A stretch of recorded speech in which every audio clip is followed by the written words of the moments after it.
Welcome to another episode of the Co-Extrusion Podcast. Hey, Jerry, how's it going? Hey, it's going pretty well. How are you? I'm doing good. There's been Good. some new printers coming out, so I guess it's another time for us to talk about new printer roundup. And so Yeah. one of them's back here. Ooh. Yeah. So I'll let you talk about the new printers here in a minute. I think the ones that we're going to talk about, unless you have like an ace up your sleeve, I think a lot of the ones that we're going to talk about they're interesting because I actually didn't even know some of them were being released. They're from bigger brands, but I just didn't realize they had something else coming out. So they're a little smaller, not their flagships, but interesting for sure. I feel like they've been hiding a few of these, not early releasing them too much. Of like, Creality just had their Spark X release. We've got the Centauri Carbon back here, and then a few by Anycubic that are coming up. The Cobra X and the S1 Max will be coming out. That one's on early order now as well. So it seems like the mid-tier printer companies are releasing a lot. I think these are all printers that people should be focusing on because you just said it, mid-tier printers. I think these are the printers that the mass market's going to be able to afford, and then they're the like current gen, like these are the newest one, obviously the newest ones coming out. So these are what people should focus on. It's just interesting that I don't want to say they've done silent releases, but just a little quiet. So yeah, definitely a bit quieter of releases and a weird timing of it that it's all like early January to release a new printer. Like everyone's releasing new printers. Like Christmas just happened. Like that's what I was gonna say. We just had Christmas, right? And they didn't think to, I don't know, maybe like speed up engineering a little bit. Hey, if you can get this done, 30 days sooner, we're gonna have an extra 50,000 in sale. End of November, everyone is looking for deals and the new printer. And everyone who's just got a new printer, hopefully you probably got a great one and you're going to enjoy it. But now there's new options. Yeah, and you know what? If I can play the other side just a little bit, just devil's advocate, just because I do like that these printers are being released, slowly throughout the year. I know I just said there was just Christmas time, but from a business standpoint, it's interesting to me. But from a consumer standpoint, I do like that we're seeing stuff slowly trickle in throughout the year, right? Because not everyone's ready for a new printer at Christmas time or whenever. So this, maybe you don't necessarily hit the sales, but everything's always on sale. Yeah, all of these they release immediately with a sale, and those sale prices are probably consistent throughout the life of that printer. Like most of these, they get launched at a MSRP. Currently looking at the Anycubic Cobra X, it's like MSRP of $400. That printer will never sell for $400. Like, the 400, but it's already on sale for $279. $279, and if you use discount codes on, I saw YGK's review of it, and it was $269, or he had a code for $10 off, and maybe even cheaper with a different code. Cheaper. Like there's codes to get it even cheaper already than that price. So yeah, I think this whole like pricing structure is something that we're seeing in like every market, not primarily like TVs, cell phones, everything's always on sale, and I think it's kind of like taking advantage of the consumer a little bit, because if it's not on sale and someone has to make a purchase today, they're doing themselves a disservice because it's going to be on sale in like 4 days. Yeah. So I think it's kind of disrespectful to the consumer, but maybe that's not part of the podcast, but just Jerry's opinion. Yes, I also hate sales. I think they should be listed at the price you want to sell it at and sell it at that price. Yeah. But let's talk printers. Yeah. Yeah. So do you want to go in price order, or low to high or high to low? What do you want to do? Yeah. We could just dive in. Do you want to do this one or Anycubic first?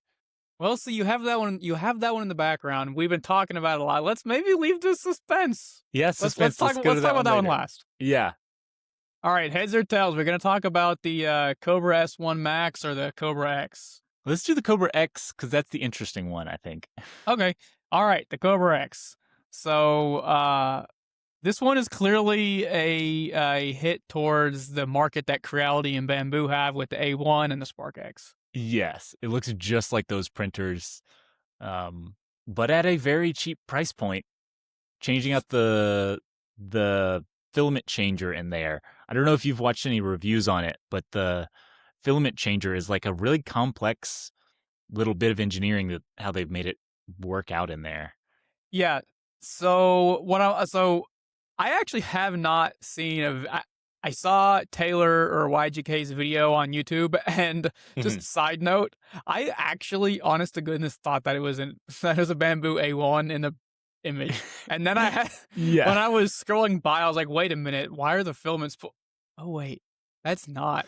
So Yeah. just yeah. So what's interesting is I'm sure you can tell us more about that filament system, but they've got it on like two sets of two. Yeah.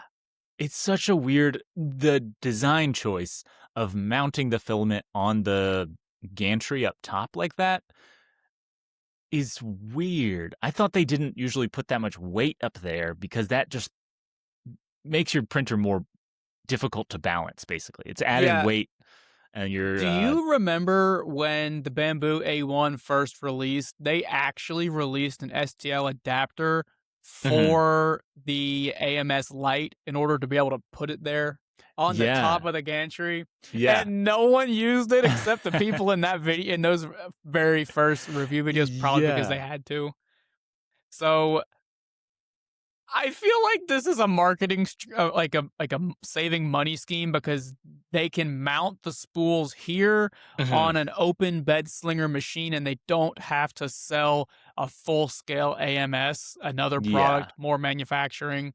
That seems like what this is. It's a cheap mounting solution of like two little plastic clips with wings on it that the filament sits on. The PTFE tubes are super short. That probably helps some with it. It looks very much like, and correct me if I'm wrong, it looks very much like the same system as the 85X. It's got 4 Bowden tubes going in the top, and it probably only retracts, an inch above the heat zone. This way, quick retracts, quick filament changes. That's probably what I'm guessing based off what I see here. So it is a bit more complex in there, and I've seen the pictures and watched the videos, and like there's a bunch of gears and moving parts inside that print head to do the print switching much faster, they say. And they say it saves filament. And in the testing that I saw, it does seem to save filament. But that's also a slicer setting. Whoa. Okay, so I'm sorry, I didn't mean to cut you off. No, yeah. Yeah, so there is a 40-second video that they published that shows the engineering behind this thing, and there's like 2 complete filament pads. So the left and the right, I'm assuming, go down their own separate filament pads. So there's 2 filaments on this one, 2 on this one. They feed in separately, trying to get in frame. They feed in separately, and they like maybe stop here, and one of them goes in, and when it needs to retract, it only retracts a little bit of distance, and the other one can go. I guess if it needs to fully change the colors with the one with the same filament on its clip, it has to fully retract it and then do a color swap, but otherwise, so it seems like it might be a little faster. It could speed things up a little bit. So that's interesting, because you know what? Actually, I'm gonna try this again. I'm gonna share my screen because I have this ability now. So here we have clearly a complex mechanism. Ace Gen 2 multicolor printing. Where's the very complex? You'll see in a second how the filament. You can see there's a blue zone, a blue filament, and so we have literally 2 filament pads inside the mechanism. Like, I mean, filament savings is great, but I am hopeful that like it's reliable, right? Yeah. That looks hard Reliable and to. repairable are the two things I'm skeptical about with it being Anycubic. It's just a smaller brand. I don't want to hate on them too much, but they don't have the track record for making these complex things that work reliably. That's Yeah. interesting that it can do 19 filaments there. What the screen you paused on, that you can put 4 of their Ace 2 systems plus 3. Yeah, this is That why I is, paused on this screen, because the last time I will get to my thought here in a second, but the last time I yeah. used an Anycubic Ace Pro, it was the single worst machine, the worst like multicolor machine I've used. It was so Mhm. bad that like I had a friend that wanted the printer from me and I refused to give it to her because it was that bad. Yeah. But they are the first ones that are making these gantry machines with a quote unquote AMS light that allows you to use the AMS light and pair it with their actual AMS system. Yeah. I kind of respect it. Assuming the Mhm. Ace Pro 2 is better. Yeah, if the Ace Pro 2 just fixes whatever little issues you had with it. Yeah. um So what I else am I seeing here? We're it's good. seeing, flat. Everyone's like, oh, we have the best. We have the best. First Um, layer. best Yeah. layer, whatever. I don't care. First layer's so good now. Whether it's A latch style hot end, which is cool. They all have good latch yeah. style. These latch nozzles now are probably, I would say, where we need to focus our efforts in the future. Everyone Mhm. needs to do that. It doesn't make sense not to. Um, Yeah. I do like I kind of respect the fact that you can use the AMS Lite version and you can get the Ace Pro 2s. I kind of like that Yeah. because like And that you could get they have the full combo, so 19 colors for $1,148. I mean, yeah, that's a lot of money to strap that many Ace Pro 2s to it. But but getting 19 colors connected to one printer at that price point is pretty cool. now from I received the Cobra S1 Pro combo. Mhm. It shipped with the original Ace Pro. Okay, I don't know if did you get the Ace Pro? No, I didn't All get that right. one. We'll just put it this way. It was miserable. I literally could not complete a single multicolor print. Maybe I got a lemon. Wow. Yeah. Certainly I got some kind of a lemon, but like even still, like it was Mhm. doing things that I can't possibly fathom how bad it was. So, let's just go on the assumption that the Ace Pro 2 is better. Yeah. If it's better, this $279 price tag is very compelling. Mhm. And I would not go and buy 4 Ace Pros plus and max it out. However, if Yeah. you do buy this and you do get the combo and it works well, maybe that's what you got to do if you want to do multicolor, like that many colors. Yeah. Or just like that there is the option to go to 19 colors. Like you could buy the printer, and if it works and if everyone says the Ace Pro 2 is good, then like you could add one and you could add another and another just Yeah. like most of them don't go to 19. Most of them go to The 16. the So, only other option for you to print that many colors on a bed slinger is the Creality High. And at $350 for 4 of them, plus the $250 for the printer, whatever it is, you're looking at $1,650 plus tax, plus shipping. So you're looking at close to $2,000. And it only and, does 16 and colors, it's only 16. Yeah. not 19. So if the Ace 2 Pro is good and if this machine is good, might actually be worth it. Yeah. It's interesting. But I do think the more interesting part is that the single 4-color option is under $300. I agree. Oh yeah, I agree. And actually, you That's know what? They're advertising on their website PLA and TPU 68D. Uh whoa. They're advertising that, and they have a pair of pliers, so they're printing PLA with a TPU 68D hinge. And correct me if I'm wrong, you know more about this than me.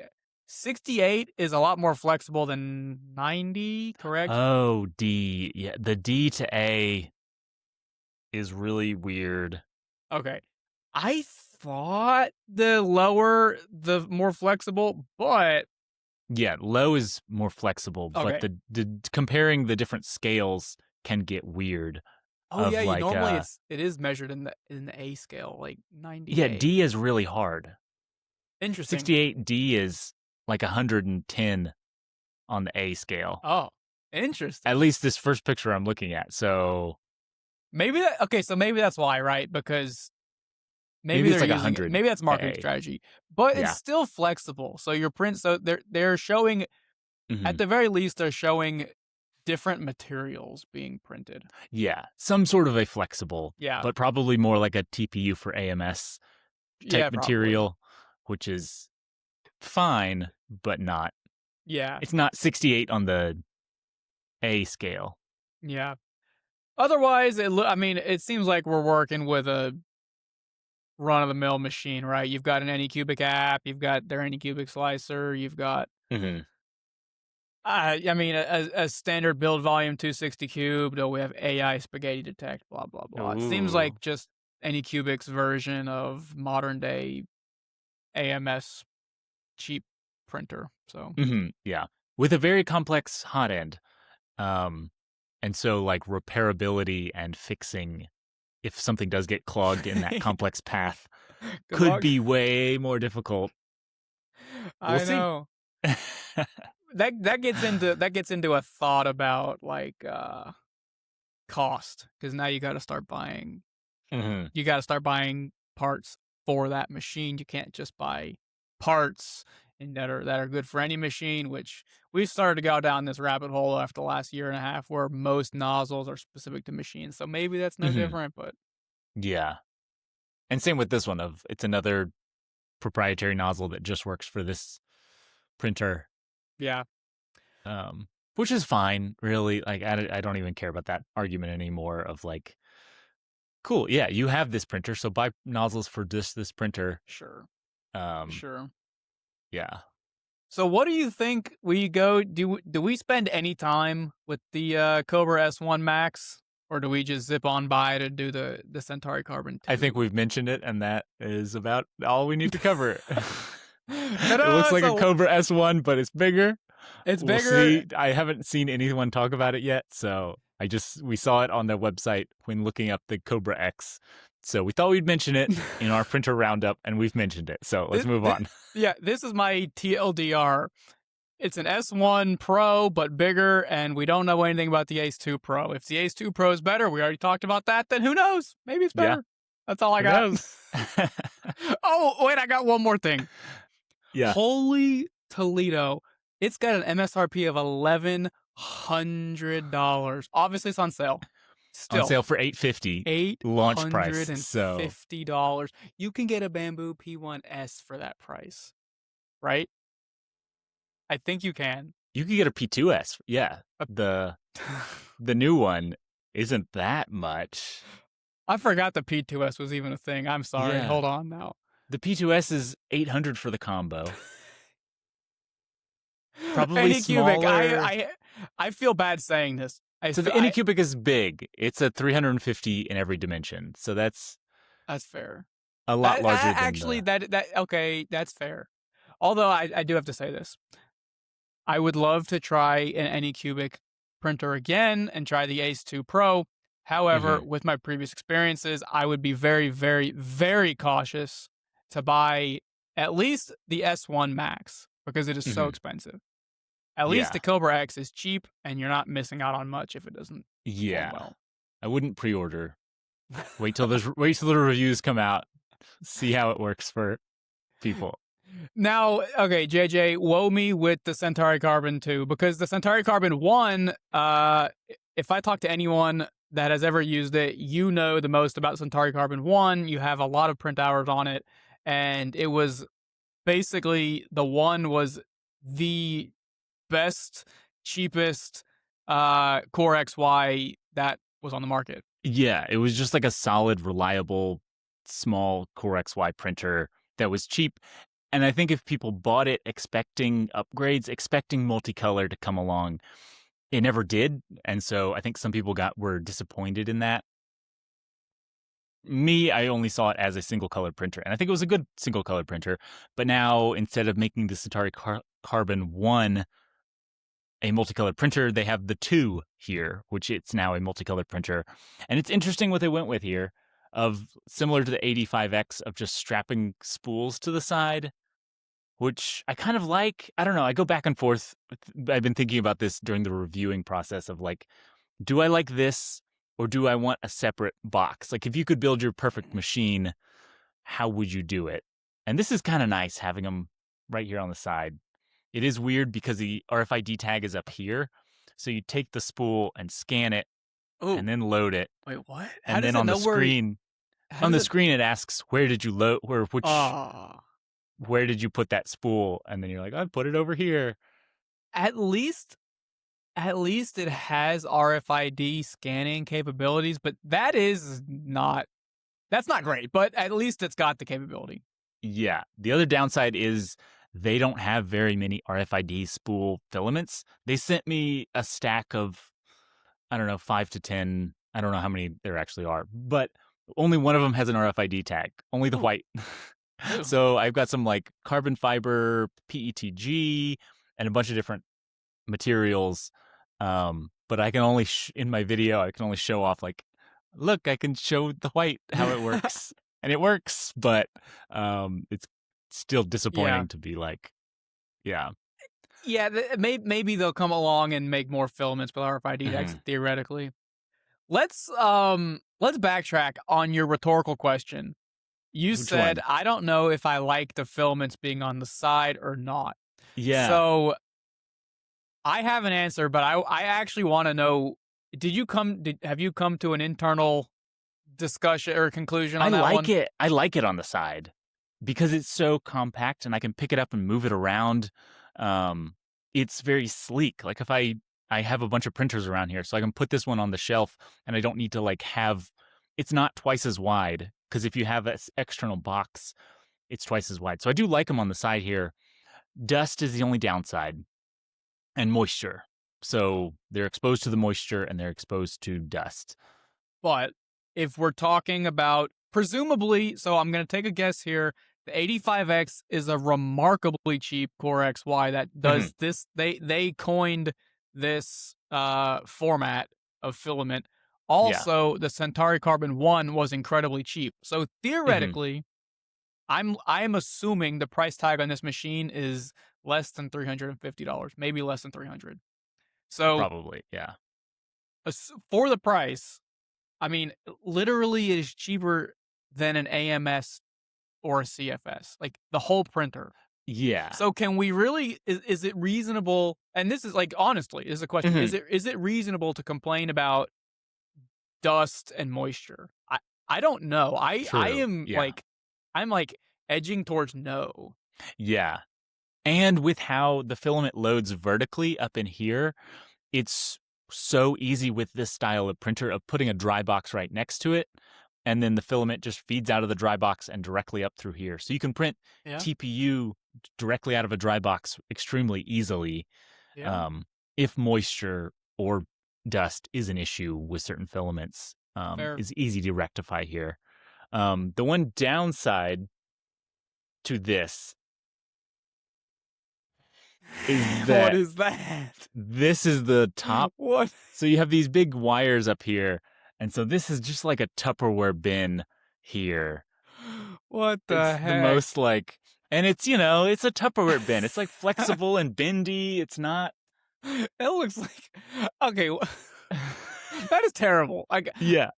For $250, for $300, can I complain again? Probably not. But I'm going to.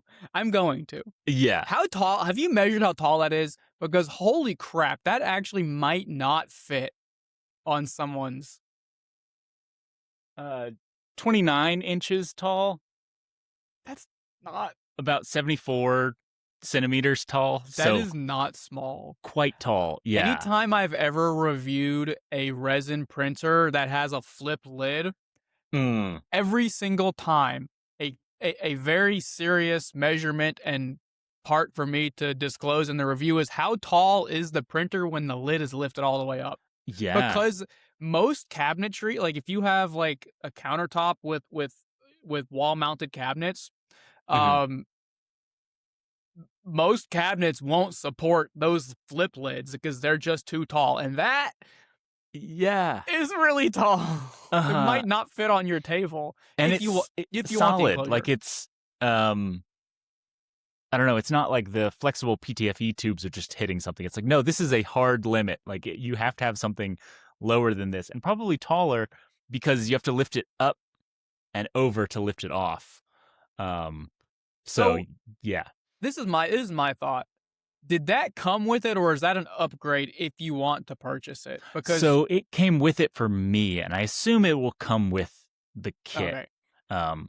If Elegoo wanted to sell that as an optional extra for those that want to print ABS, great. Yeah. In my playbook, if I buy that printer, the lid will probably go to the dumpster because I don't believe that is reasonable just for ABS. Personally, it's really big and just doesn't look great on like the base of the printer. And the Centauri Carbon, I think, looks good. Of like it's this solid metal and glass.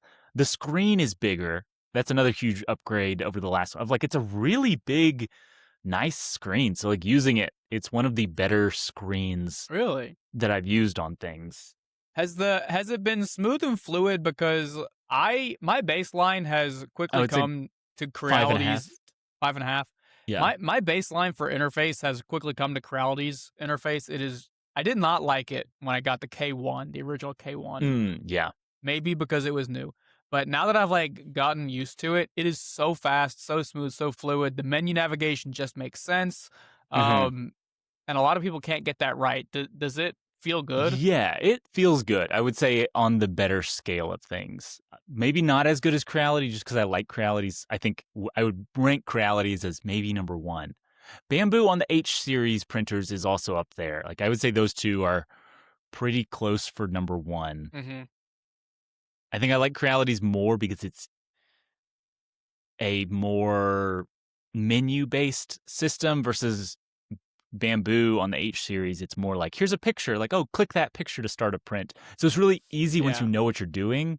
But initially they're kind of back and forth, two sides of a thing. But this one I think is closer to Creality's and is really fluid, really easy to use as well.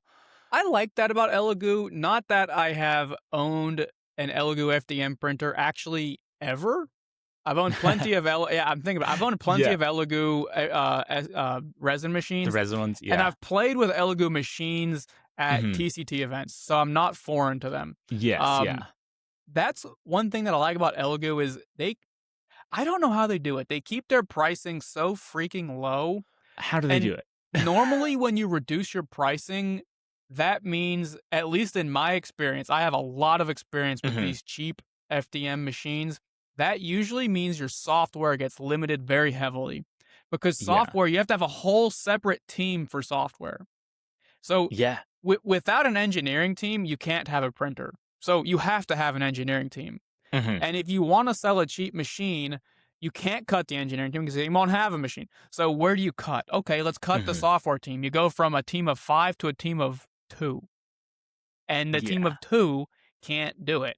And so you get bad menus, you get translation errors. I mean, littered with translation errors. You get cheaper quality hardware that is not fluid, not smooth. You get hiccup. You get the idea.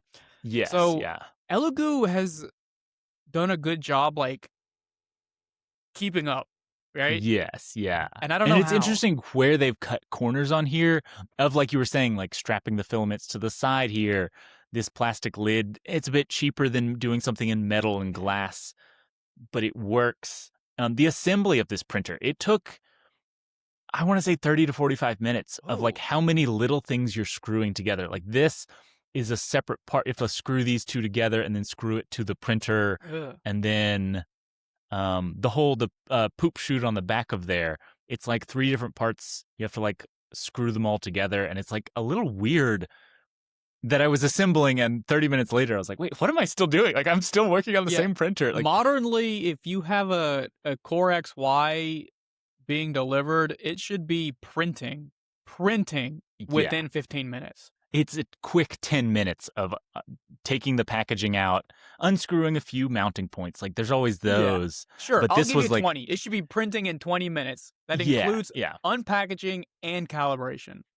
Yeah. Or calibration could take, I feel like calibration has started to go longer and longer, but it should be calibrating. In 15 minutes, it should start calibrating itself, and I'm good with that. Like, to be out of the box, kind of doing its own little thing.